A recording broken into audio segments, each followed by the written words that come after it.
Everybody, Good afternoon, sir. good afternoon. Good afternoon, everybody. My name is Cecilia Wynn. I lead the Biden-Harris transition team on domestic and economic policy. And we're here to talk today about the economic crisis, which is something that we hear about through statistics on the news. We hear about it in debates in Congress, but it shows up for real in the lives of Americans all around the country. And that's what we're here to talk about today. So today we have 4 individuals as guests, people from around the country who are here to share their stories with President-elect Joe Biden. So Mr. President-elect, thank you. And over to you to get us started, sir. Well, thank you all 4 of you for being part of this. You know, one of the things about COVID that's changed is that usually I'd be out in the community looking in the eye and trying to figure out what was on your mind. I'd be going to your restaurants, your unions, making sure that I had a clear understanding of what you were facing, because it's all personal. Every one of you is dealing with something that is very personal and affects all of you differently, although in one sense, everybody's affected in the same way. So I want to thank you for joining me today and for sharing with me what you and your families are going through. And I know times are both tough, but I believe that with the right policies, we can fundamentally change things. And my hope is that we'll be able to help in a short order, but that depends a lot on our friends in Congress and the other side who are prepared to take the action that has to be taken. And when I think about the economy, I don't think about the gross domestic product or the state of the stock market. I think about families like yours, family like mine, families like I grew up in, where, you know, my dad, when he lost his job when I was a kid in Scranton, Pennsylvania, when coal died, he was not a coal miner, but he worked there and the economy collapsed. We moved down to a little steel town called about where I am right. And my dad, me and my siblings, I was the oldest, I'm probably the only one that really fully understood it early on, was he said, Joey, a job's about a lot more than a paycheck. It's about your dignity. It's about respect. It's about your place in the community. It's about being able to look your kids, your family, your friends in the eye and say, I think everything's going to be okay. And he also used to say, Joe, I don't expect the government to solve my problems, but I at least expect to understand my problems so they understand what it is, so I know they have a way of at least they're working on what I'm concerned about. So that's what I want to hear about you, from you all today, about the challenges you individually are experiencing. I know you're all experiencing the effect of one great problem, and that is the economic downturn, in large part because of COVID and the failure of some of our friends in Congress to move forward on the kind of economic package that was passed and needed to help people. But the challenges you're experiencing it affects everybody the same, but slightly differently. And I want to hear, if you, to the extent you're willing to be straightforward with me and tell me about what your real deep concerns are, I'd like to hear it. It will help me inform my policy. And I've been doing this on a regular basis, meeting with people who are victims of this economic downturn through no fault of their own, have done everything, work like heck their whole lives, and find themselves in a real dilemma right now. And so with that, why don't I, as my mother used to say, hush up, Joey, and hear from you all. And then maybe I could, as you're talking, after you finish, maybe ask you some questions. And you all can ask me questions as well in the process here, okay? But let's just have a candid talk because, you know, I got involved in public life way back when I was a kid because of civil rights and because of ordinary working people and middle-class people who really built this country. The very wealthy, there are a lot of good people, but they don't need my help. But the families I came from need my help and need just an even shot, just a chance to make it. And when they've had that chance, they've never let the country down. So having said all that, why don't I be quiet and I'll let you start, Cecilia. You tell me who's talking first, and we'll go from there, okay? Thank you so much. We're going to go first to Chicago, to you, Lori Alexander. You worked as a crossing guard. I understand you never missed a day until this year. Can you tell us a little bit about how this is affecting you? Yes, I want to say thank you so much for this opportunity, President-elect, and congratulations on your win. I've been working for the city of Chicago for 18 years, on and off. The city had so many different issues when I first came into the department. However, COVID took a tremendous strain where I am now unemployed and I'm getting unemployment, and that's been difficult during the time of unemployment from the beginning of March. Um, the changes of the dollar amount that we've been getting, you can't even feed your family. And I just thank God that I don't have a family right now. My children are grown, they're adults, and they're able to fend for themselves. But unfortunately, as a mom, you still know you want to be able to take care of your children. If they call you and say, Mom, I need something, I can't even do that for them. And it's just been such a pleasure to have worked with Local 73, the union, because they have been helping me and guiding me through a lot of same things that I needed throughout this whole pandemic. I thank God for the organizations in my community and neighborhood, because I've been a leader, and also in my community, I try to work with seniors. I've been working with seniors for years, and I wasn't even able to help a lot of seniors this year, to be honest with you. That's just been such a turmoil, but I do thank God I have the opportunity to speak about it for other people who are unable to speak for themselves right now.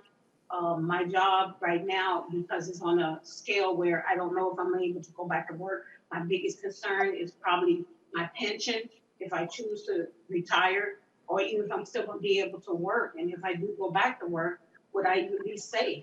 You know, it's just so many unanswered questions. Even just taking going to get tested and taking the virus. I mean, taking the virus, if they got it, if it worked, and what's the side effects to the virus?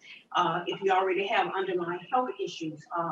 It's just so many unanswered questions, and it brings a lot of confusion. I do pray that we can get some type of stimulus package where we, again, can take care of some of our needs of our family, where we can meet some criteria, things that we can take care of for food and shelter and clothing. I know when I got my stimulus before, that helped, but believe it or not, I was so caught up in dying in bills, it really didn't do much for me. It went basically to my veterinarian bill for my dog and my cat. And I'm not ashamed to say that, but I do pray that you hear our voices, and together, people, we let everybody know what's going on, and together we can work it out, and hopefully we'll come up with plenty of solutions. Thank you. Thank you, Lori. I'll come back, ask some questions if I may, but I'll wait till we get through it all. Thank you. So next we're going to Detroit to Karen Coffey. You work at Comerica Stadium. That's my hometown. Thank you for being here. Can you tell us a little bit about how the crisis is affecting you? Yes, thank you so much for having me. And thank you so much for the platform. And hello, President-elect Joe Biden. Thank you for your time. I really appreciate it, for you sitting down and listening to our concerns today, because we do have a lot of concerns, Mr. Biden. It's been rough. I mean, my last day at work was March the 8th when everything shut down. I've been an employee at LCA Joe Louis. Well, Joe Louis is, LCA is the new Joe Louis Arena, and Comerica Park for 30 years. I've been with my union, Unite Here. They've helped us tremendously through this by giving us all type of information and staying by us. The unemployment helped so much when we had the extra money. But once the extra money left, it's downhill from there. It's hard trying to keep up with your bills, trying to pay, not only me, all of us. This is all servers, all of these stadium workers and the hospitality workers. We are really suffering. And it just hurts us when we hear people that don't have any issues, politicians that are doing just fine, when they say, oh, they don't need that extra money. They're just lazy. They need to get a job. There is nowhere to go to get a job. But we would be working. We don't want to be sitting here home on unemployment. We want to be working. We want to be able to go back to our old jobs that we had. That we want to make sure that they're safe for all the employees to come back. We want to make sure that the companies cannot go out and hire new employees once we are able to go back to work. That they, we were right in the middle of contracts, and we're just hoping that they don't try and, take our jobs away from us, that we've been there for so many years and we've been so dedicated to them. And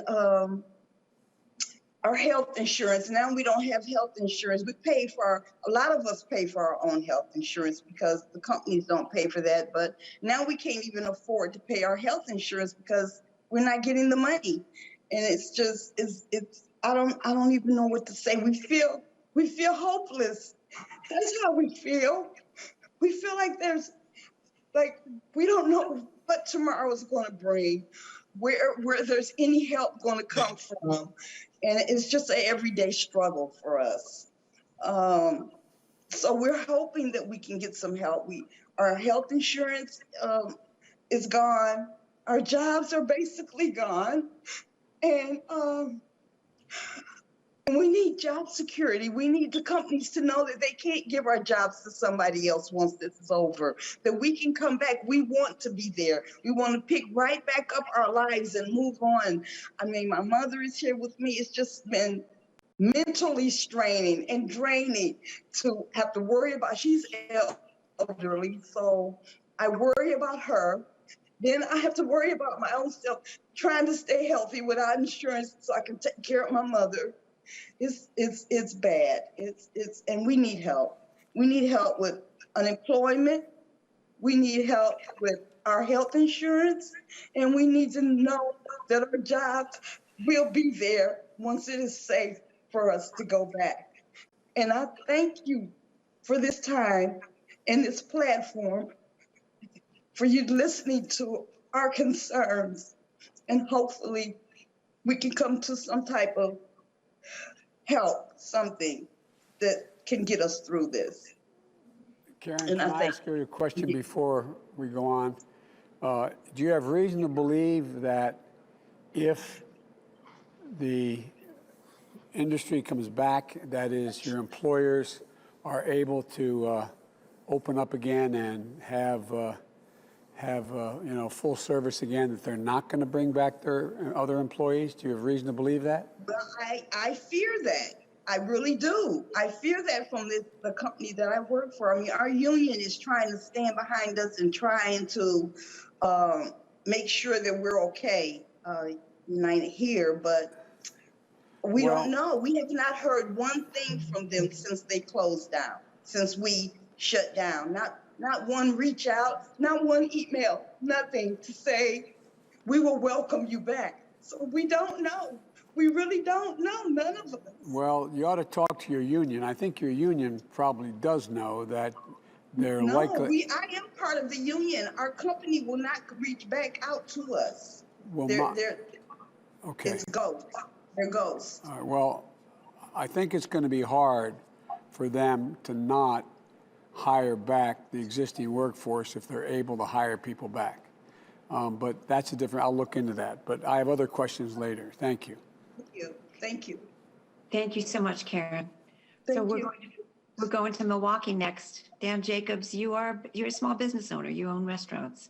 And this is the crisis has had an effect on you, on the people who work for you. Can you tell us a little bit about it? Absolutely. Thank you, President-elect Biden, and your staff for taking the time today to talk to American workers and me, the lone small business owner. Successful small business owners have one thing in common, and that's our willingness to do whatever it takes. This keeps us not very far removed from the other people on this call. But let me share with you what I'm going through right now. My name is Dan Jacobs, and I am a member of the IRC, which is the Independent Restaurant Coalition, HUA, Hospitality United Associations, and the co-founder of MERC, Milwaukee's Independent Restaurant Coalition. These organizations did not exist pre-COVID, but they came together in response to the pandemic to help navigate and find the best possible solutions to keeping our vibrant restaurant and bar communities together, and to help find a solution to the economic fallout of COVID-19. My partner, Dan Van Wright, and I, we own and operate the JVR Hospitality Group here in Milwaukee, Wisconsin. On March 1st, our group consisted of 90 plus employees, with 80% of them being full-time. 3 restaurants, a bakery, a restaurant consulting organization, and a Dan kiosk in the Pfizer Forum where the Milwaukee Bucks play. Today, due to COVID, we've had to reduce our staff to 26 employees, with only 12 of them being full-time. We're left with 2 restaurants, Dan and Estrev, having been forced to permanently close the bakery Batches and our French restaurant, Fauntleroy, because of a 91% revenue loss. Since June 1st, here at Dan and Estrev, we've lost another $700,000 worth of revenue. Unfortunately, this story isn't unique, not among the 500,000 plus independent restaurants or the countless small businesses across the country. I worry about our future as a company, but I mostly worry about the future of our team, as well as the workers of our industry and small businesses nationwide who are furloughed right now and whose UI benefits are set to run out already have. Our business initially missed out on the first round of PPP, but in the end, we did receive a PPP and an EIDL loan in May and in June. While these 2 programs helped, they just act as a Band-Aid to slow losses and furloughs. These programs are not answers to our deepening small business economic problems. For restaurants specifically, the PPP program falls far short. Only 8% of restaurants, or 8% of the businesses that received PPP loans were restaurants. However, our industry was the hardest hit, mainly because restaurants' first or second largest expenses are food and beverage costs, and these are not eligible as grant expenses. Our company personally exhausted our PPP loan in October. We closed our patios. I mean, it's winter here in Milwaukee, which I'm sure you know about Scranton winters. It's pretty much the same. Add that to the exploding COVID positivity rate that's come to form a perfect storm of loss of revenue for businesses. And then on top of that, the loss of jobs for the American workforce that were propped up by those PPP loans. As winter approached, we spent $20,000 to make our restaurant as safe as possible for our team and for our guests. But that money just seems like a waste now, as it's just not safe to be indoors with people that aren't in your bubble. We are worse off right now than we were in March. At least in March, there was hope, and there was a feeling that we were all in this together. Now we look toward a long winter that's here or knocking on the door with a feeling of true desperation. Last month alone, my company lost $23,000. At this rate, we will make our obligations, having to continue to get real scrappy, real inventive through March or April. But after that, our continued operation is not guaranteed or even possible without some help. This is the big one, Mr. President-elect. If there's one point that I hope that you take away from today, it's that we as small business owners, like our workforce, cannot have that help come in the form of taking on more debt. We need grant help, and we need that grant help now. Luckily, there's programs out there like the Restaurant Act, which has bipartisan support in the Senate, including co-sponsored by your Vice President-elect, Kamala Harris, and has passed through the House of Representatives. The Restaurant Act would immediately help independent restaurants across the country.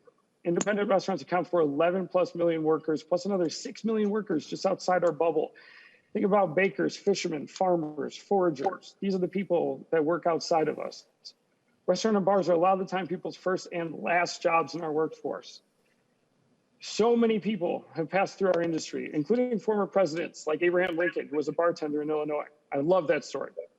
I want the opportunity to bring my bartenders back and give them the tools to be their best selves, because who knows, the next one could be the next Joe Biden. The state of Wisconsin, though, the Restaurant Act would be absolutely huge. We understand the necessity to shut down now and stay safe right now for us to get through this winter with a very minimum loss of life. But the post-vaccine world is where our economy needs us most. The Restaurant Act would allow us to bridge to a post-vaccine world where we could get our staffs back to work, to galvanize Wisconsin tourism industry, encouraging travelers to eat in Wisconsin's establishments, visit our tourist attractions, go to our retail shops, and take in a show at maybe one of our local independent concert venues, which selfishly I miss the most. The Restaurant Act would allow independent restaurants to continue to be the gateway to cultures and neighborhoods throughout our country. It will allow us to be the great engine of our economy. 90 cents of every dollar that comes into a restaurant goes right back out the door to fuel an economic ecosystem of bakers, farmers, butchers, foragers, all the way to electricians and carpenters, to that Cisco truck driver transporting food across the country, and then all of the things he or she touches along the way. Finally, Mr. President-elect, small business owners are some of the most creative people out here. We have to constantly pivot and repivot, adapting to an ever-changing disease that we didn't bring on. As an industry, restaurant and bars have never asked for a handout. We are always the companies that charity organizations come to for donations first. Whether it's feeding the hungry or just donating our time and energy to causes diverse and vast, we answer that call because it's simply the right thing to do. For most of us, all we know is hospitality. Hospitality is defined as the friendly and generous reception and entertainment of guests, visitors, and strangers. And we do this because we love taking care of people. All I'm asking is that you give us the tools to succeed, to get back to what we do best, which is hospitality. We just want to reach the crazy end of this chapter of American history together. You know, and I think you said something, give me the ability to tell our staffs that everything is going to be okay, just like somebody gave you or your father the ability to say that. I want to be able to do that for my staff. Thanks again for your time and for hearing me today. Thank you, Dan. Thank you so much. We're going to go to Georgia now and hear from Jessica Gavin. You and your mom both work as a stagehand and a rigger. Can you tell us a little bit about how the state of the economy has affected you in your life? Yes. Thank you so much, President-elect Biden. I appreciate you and your staff for giving me the time to actually speak on behalf of workers and entertainment workers within the union.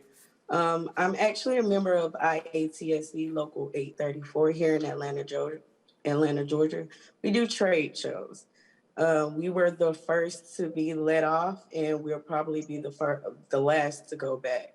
Our entire workforce is pretty much unemployed, and we've been unemployed since March. The federal extension from the CARES Act, it kind of helped us out from March until now. I'm sorry, it's very emotional. It's very hard and it's very bad what's happening here. A lot of people are going hungry. A lot of people can't afford to pay their bills. I don't know how to explain it, but it's something that we never wish we would see in this lifetime. Unemployment, it helps, but without the 600, we're forced or we were left to live off of $365 a week. And some people don't qualify for unemployment. And even if you do qualify for unemployment, some extension programs, they usually would take a minimum of 3 weeks before we would qualify. Now you have anywhere from 8 to 9 weeks before you can receive any type of compensation. And that unemployment check is not guaranteed to go to food. A lot of those are for utility bills and car notes and mortgages and rents. So when you go down the street and you see a food pantry line wrapped around the corner because people are starving and some people are getting out of line because they would rather mother with children and elderly people to go before them. So you have hungry people who would move to the back of the line just to allow others to go before them, and they're still hungry. It's hard. And that's just being able to survive. You still have people who don't have health insurance. In September, 30% of our labor force was removed from the health insurance. And by 2021 of February, 100% of my local union will not have health insurance. Entertainment workers right now are being put on the back burner. A lot of small businesses and a lot of other workforces are kind of going back slowly but surely with COVID relief and aid programs, but entertainment workers are still left behind. And my concern would be for unemployment, for job security, as far as going back to work, health insurance, and just any type of relief package for actual entertainment workers. We're we're basically just on a limb here.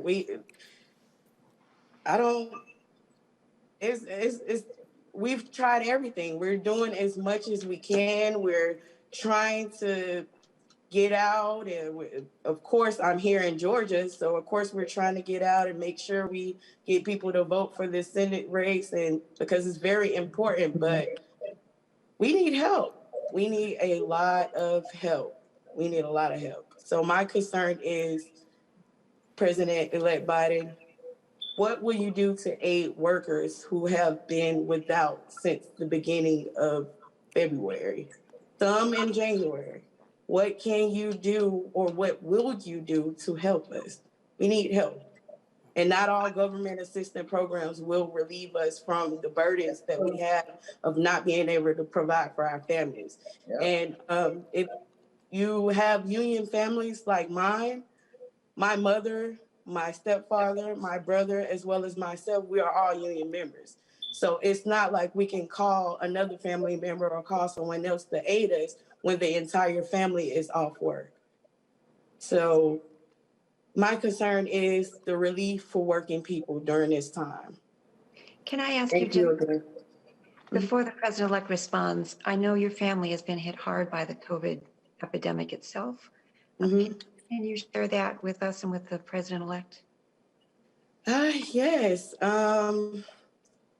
Like I said before, it has been very, very hard. I am so thankful for my union, because if it wasn't for being able to pull from pensions, our annuity, or IRA, we would be left without. Like I said before, I can't call my mother to ask her to assist in taking care of my home because she's going through the same situation. So at this time, it's like we are all in a slump. We are all just waiting, and we're on a hope and a prayer that something will change, because now we're going into a full year with no work, no income, and majority of us have no health insurance. So that's no way to pay bills. That's no way to really put food on the table to take care of your family. Usually around this time, everyone would be getting excited for Christmas. We will always be grabbing gifts and wrapping gifts and sitting around, but due to COVID, you can't even sit around your family, and we can't afford to purchase gifts. Nope. And I mean, to be honest, you look around, you can't even celebrate with some family members because we have lost them due to COVID. So COVID has really changed everyone's world. I can't call my aunt and ask her what she wants for Christmas because COVID has taken her life, as well as other family members and union members and friends. So I hope this vaccine actually do help. I hope that we can get back to work, and I pray that our government actually put in protocols and procedures for working people with COVID around, because the worst thing about COVID, even if we do go back to work and someone catches it or someone in the crew catches it, now we all have to quarantine. Now we're out of work again for 14 days. There's no relief or aid for working people when they're sent home and quarantined due to COVID. Now maybe I have to stay in a hotel, or maybe my family have to go somewhere else. All of this stuff costs money. All of this costs money. Everything costs money. And then not only that, we don't have health insurance. A lot of us, and if you do have health insurance, how long will you have it? So there's a lot of questions and concerns behind COVID, especially for working people. Again, my biggest concern is a relief for working people. Okay, you're going to take care of us while we're not working, but when we go back to work, will we still have relief? Because you have a lot of billion-dollar corporations that are not concerned about the health of working people. So, I mean, some of us wish we would never see these days, but we are seeing them. So we have to do something. President-elect, I'm so sorry that you had to come in during this time. I really wish you could just have won your election within a good time, but We trust you. The American people trust you. Unions trust you. Working people trust you. And Vice President Harris, I just hope all of this could just work out in our favor. But we trust you, and hopefully we can all come to some type of conclusion. Well, let me start by saying I'm going to be completely blunt with you, frank about what's available, what's not, what should be, and what shouldn't be. And to state the obvious, my ability to get you help immediately does not exist. I'm not even in office for another 50 days, and then I have to get legislation passed through the United States Congress to get things done. But I'll lay out what I want to do. But let me tell you what I think should be done in the meantime. Number one, there is what they call this lame duck session, a fancy word for saying the administration has changed, the Congress has changed, but the people who were there the past 2 years remain there until January 21st, when I would take office after being sworn in on January 20th. There's been an attempt to be able to provide for help in the meantime. One of my greatest concerns has been the failure to deal with COVID to begin with.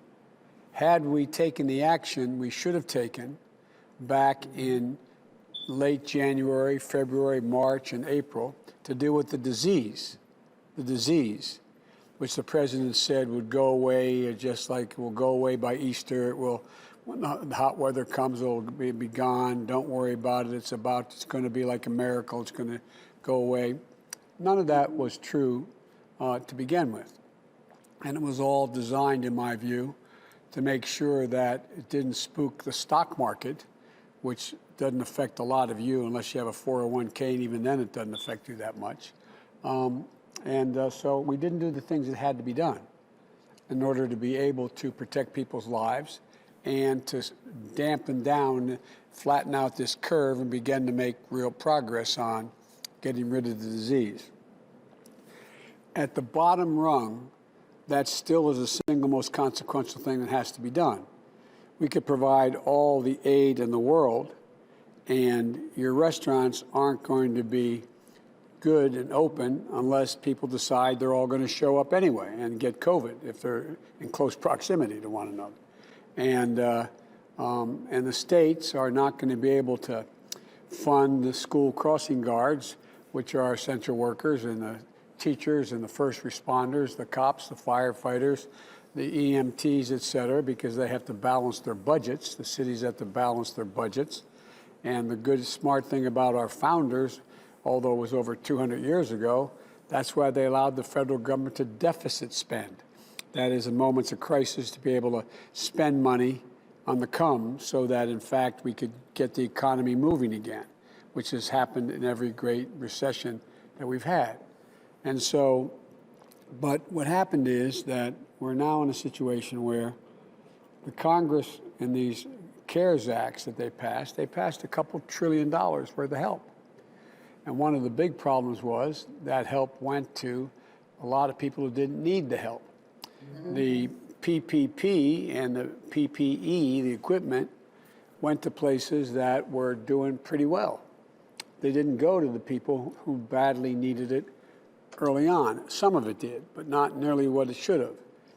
And I think your experience, Dan, was that first time you went for the PPP loan, you went to a major bank and they decided they weren't going to fund it, if I'm not mistaken. Well, you may remember, because you seem to be attuned with what's going on in the news, I argued that that was going to happen because the big banks, even though they weren't liable for any of this money, they were getting it. We bailed them out in the past, you know, they were being held harmless. It was too much trouble to take the time to lend. They'd ask you, do you have a credit card with us? Do you have an account with us? Have you borrowed with us before? Or do you have a system? And by the time you get answers to all that, the answer is basically no, we're not going to lend to you, and you're in trouble. You're already behind the 8 ball. And so the first point of this is that I think that the Congress, they're trying like the devil. There was a bipartisan effort. It's been happening now time and again, a bipartisan effort that came forward about 3, 4, or 5 days ago that called for, instead of the $1.6 trillion that the House thought, I think it's 1.6, Cecilia, I can't remember the exact number, in the new bill that they passed, back in May they passed it. They just finally decided they negotiated something for about $900 billion. Wouldn't be the answer, but it'd bring immediate help for a lot of things quickly. But what happened was the president said he wouldn't support it, and apparently Republicans in the Congress said, the Senate said they wouldn't support it. So it's now back to square one again. And what our friends seem to be focusing most on is liability. Guaranteed there's no liability for businesses if, in fact, they open, anything happens. I mean, anyway, it's a long story, but here's the deal. One of the things that we think should happen and continue is that no one should be evicted from their apartment or their home for being able to fail to be able to pay their rent and or their mortgage until this crisis is over. And it should be funded. That should be held up. Now, you can't deny the apartment owner, he or she's not have just pockets that are so deep they can afford to pay everything and not have anything. So it was supposed to be paid for, not a loan, to be paid for in a crisis. This is a national crisis. This is a national crisis that we're facing, and it affects the entire economy. So the first thing is rent and just your housing, your basic housing. Are you able to maintain without being worried you're going to be getting notice you're thrown out in the street? Number two, and if you're fortunate enough to own your home, that's a different thing, or own your condominium, that's a different thing. Second thing is that there was a proposal we put forward that suggested that already over 10 million people have lost their health insurance because their businesses went out of business. So they can't afford, the business can't pay anybody. The business is out of business. So it's basically bankrupt. So they're not able to participate in paying for that.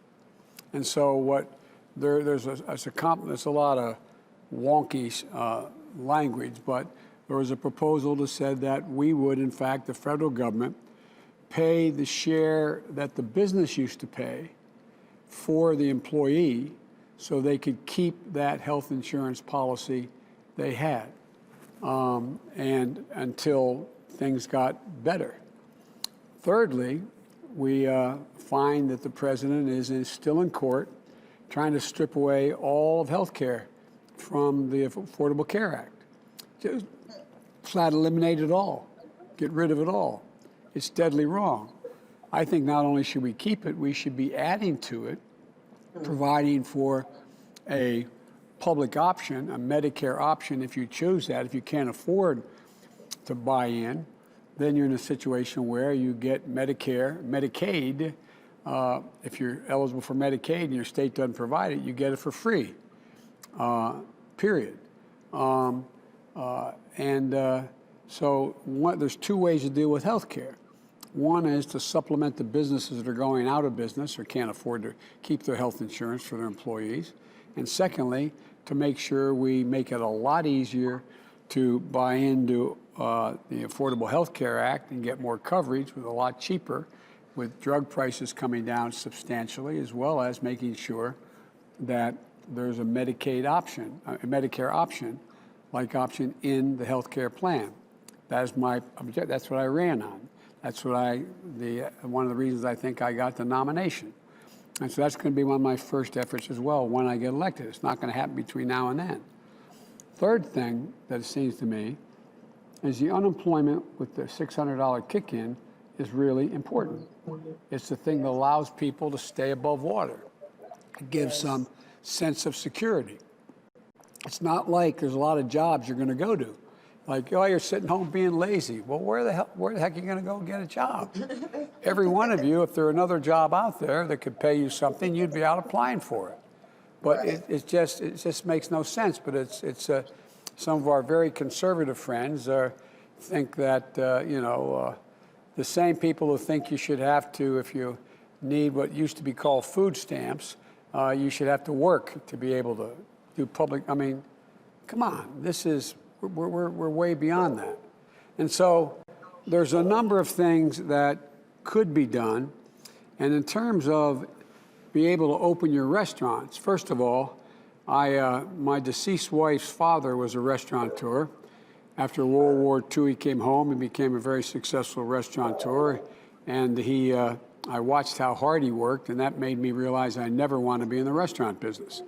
You think I'm joking?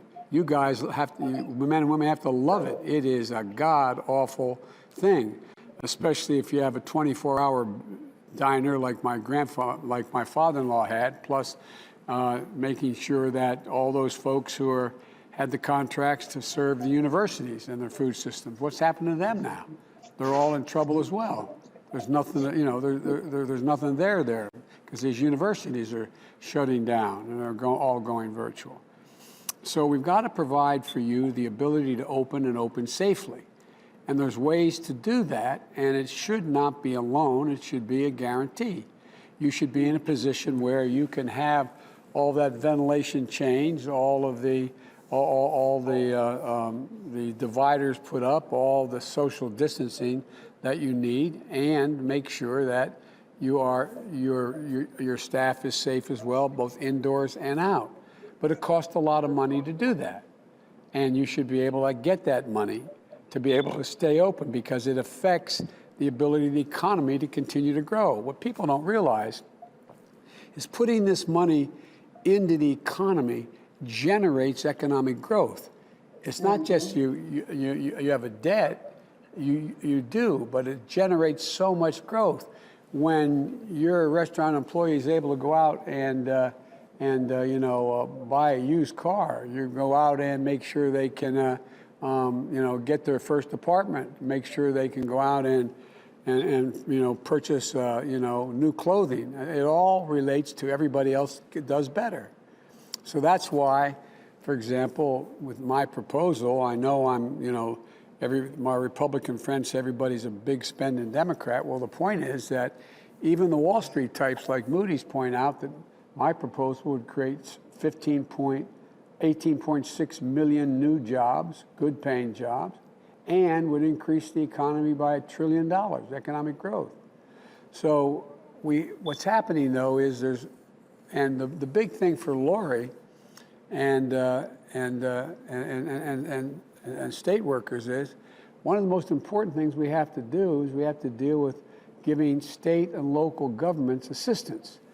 You may remember, all but one of you are old enough to remember, when we had the Great Recession in 2008 that Barack and I inherited from the last administration.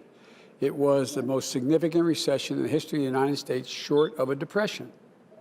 And what happened was we went out, and the president put me in charge of spending. We were able to convince 3 Republicans to change their votes, and we passed a bill that it turned out to be $84 billion that had to be spent in 18 months to keep the economy from crashing. It kept us from out of the depression. And by the way, even the conservative think tanks pointed out of less than 0.2% waste or fraud. I handle that on a daily basis every single day. I talk to over 165 mayors. I talk to every governor but one on a constant basis about how they could spend the money. And what happened was it generated economic growth.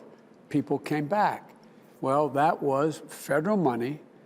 And out of that federal money, $147 billion I was able to give to the states and the cities who showed they had a need because they're laying off permanently their teachers, their firefighters, their law enforcement officers, their first responders, shutting down local mental health clinics, shutting down small hospitals.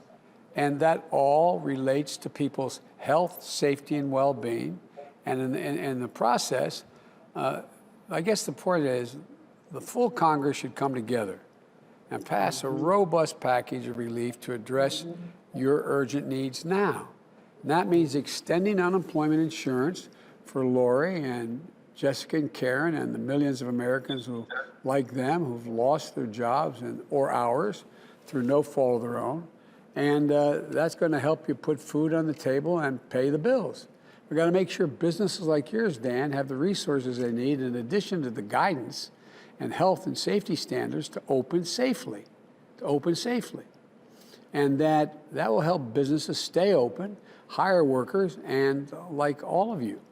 Thirdly, we have to provide states and cities the funding so workers like Lori can go back to work as their job as a school crossing guard, keeping children safe. And we have to make sure that fourthly, people can't get evicted from their homes because they can't pay their rent or their mortgage payment during the pandemic. This isn't a political game. This impacts on people's real lives and families. It impacts on all of you, all of us. And we need to get help out the door as soon as we can. And Americans like you need relief now. So I've been urging our congressional Republicans to work on a bipartisan emergency package now. But any package passed in this so-called lame duck session be now on January 21st. At best, is only going to be a down payment on what's going to happen early next year. My transition team is already working on what I will put forward in the next Congress to address the multiple crises we're facing, especially the economic crisis and COVID. Come January, the Vice President-elect and I are going to fight every day for your families. That's my commitment. And one of the things we don't talk about is there is a profound increase, as you all know, in depression, a profound increase, quite frankly, in suicide rates, a profound increase in increased drug abuse use, a profound increase in quite frankly, abuse against women and children in households. So there's an awful lot of people, including our doctors and nurses, who need additional mental assistance. The doctors and nurses talking to me are telling me how many of them, when they're in an operating room, or they're critical care nurses, how many times can they hold the hand of a person who's dying and hold their hand and know that woman or man can't even talk to, can't see, they may hold a phone, their son, their daughter, their husband, their wife, their child. I mean, it's one of those things that is profoundly destabilizing. And so there's a lot we have to do to keep them up. Now, one of the good news pieces here is, and it really is that, as you probably have been reading, I early on put together a COVID task force of the most significant scientists in the area. I think how many we have on it, Cecilia, now? 23 members, something like that. I think so, yes, sir. And these are the leading doctors in the world, happen to be in the United States. And there's two things that are happening for real. One, help is on the way in terms of vaccines, but the vaccine is not the most important thing. It's the vaccination. It's one thing to pay and the government have people show up and get the vaccine. It's delivered to the state capital or to hospitals, wherever it's going to be delivered. Another than to get that vaccine from the vaccine, I don't want to scare anybody, but into the arm, to get a vaccination. That's a really expensive proposition. We're talking about having to make sure over 340 million Americans, and others I might add, have to have access to that vaccination. And so that's going to rapidly, God willing, once we have it, be able to get out and be able to change the way in which we no longer have to shut down like we did. And what's happening is, and I hope you all are listening, as with all the trouble you're going through, you cannot be traveling during these holidays. as much as you want to. I have a large family. Barack used to kid me about it. I mean, everything for me is family, beginning, middle, and end. When one comes, everybody comes. You think I'm joking? I'm not. You know, we would have 16 people go away every Thanksgiving. My deceased son, before he passed away, we'd all go away, and we'd go away on Thanksgiving to be just a nuclear family. Mom, dad, sons, daughters, husbands, wives, grandchildren. And the first time, we had a Thanksgiving with my wife and myself, my daughter in the region, and her husband, who's a doctor in the region. That's it. All my other kids, everybody else in the family, was on Zoom on Thanksgiving, which doesn't. Well, Christmas is going to be a lot harder. And, you know, I don't want to scare anybody here, but understand the facts. We're likely to lose another 250,000 people dead between now and January. You hear me? Because people aren't paying attention. People aren't paying attention. You are, Dan. You're not letting people congregate inside your restaurant. You know what that would mean. But there's ways we have to bring down the virus. We have to bring down the replication rate of it. Anyway, we have to significantly increase testing. And there's a lot of things we can do by the spring to be able to get everybody back in the swing of things, and people being able to safely open, and safely be with one another. But look, I know Trump always made fun of me. I'm always wearing this mask. But let me tell you something. It matters. It's not about saving my life. It's about saving your life. When I have this mask on, I have the heavy one underneath it. When I have this mask on, it's less about me being safe. It's about me making sure that you're safe. It's a patriotic thing to do. It really is. You know, I hear all this about, well, it's a great sacrifice of my freedom. Well, tell that to all the people who went to World War I and gave their lives, and World War II and the Korean War. And I mean, come on. You're helping other people. It's not you. It's other people. Other people. And so I think we have to change the mindset here a little bit. It's got to be about giving, about giving. You know that old expression from the Bible, what you do unto the least of my brethren, you do unto me? Well, you know, that's what this is about. I'm not trying to proselytize and convert anybody to anything, but it's just basic human decency. Just decency. So, look, I promise you, the things that I'm going to be working on very, very hard are first and foremost getting the billions of dollars that are needed to get COVID under control, get the vaccine distributed, get it out quickly, and get it to the most urgent people most urgently needed. And that happens to be people who are in nursing homes, because there's significantly high proportion of those are in the mortality side of things. The number of people who have died in nursing homes exceeds about anything else. You're going to have to get it to those doctors and nurses who, by the way, are losing their lives. Their lives. A lot of them, not a joke. It's about those first responders driving those ambulances, making sure that they're showing up. It's about that fireman going into a burning vehicle and pulling somebody out, not asking, do you have COVID or don't you have COVID? I mean, we have to get, and then to get to the school teachers and businesses, small businesses, to be able to open. Because small business is the economic engine of the country.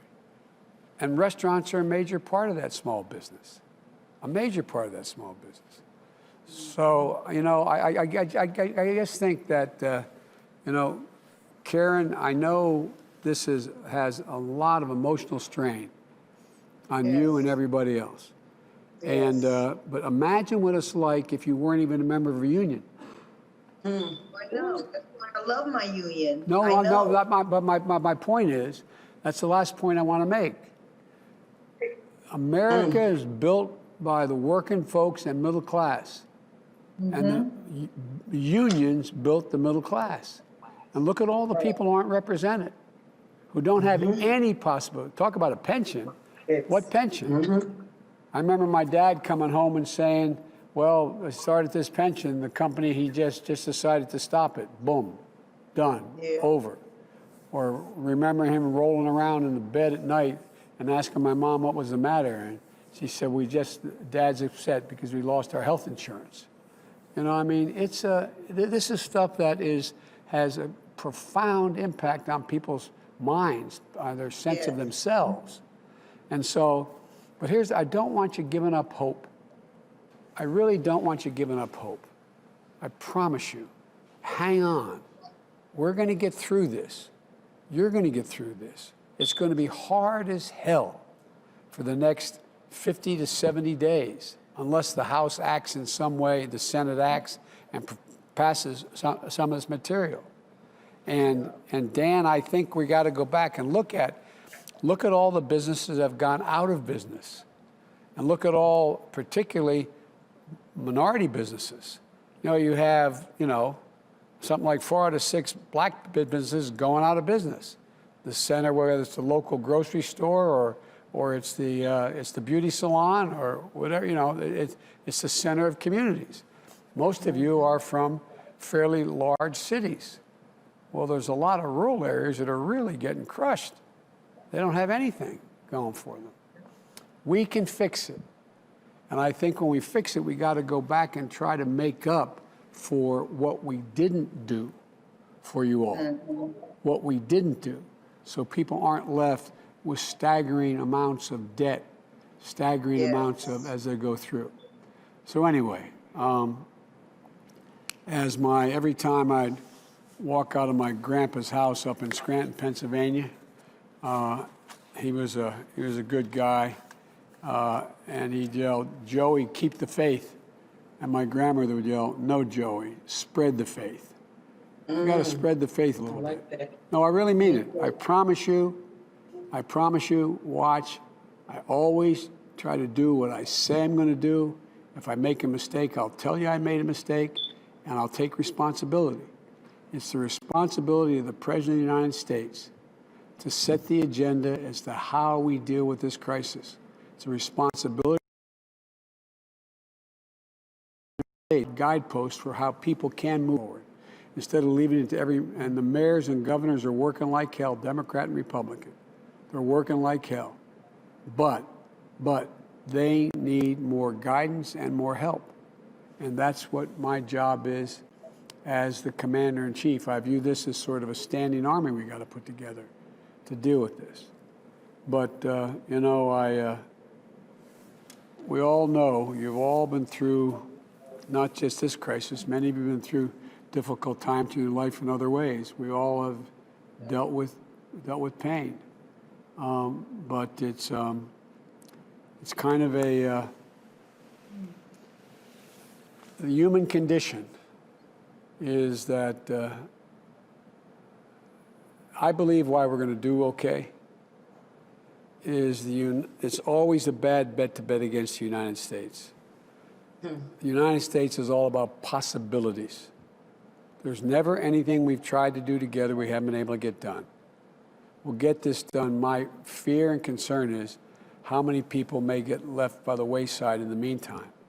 And that's the job we have to step up now to do, is whatever we can now.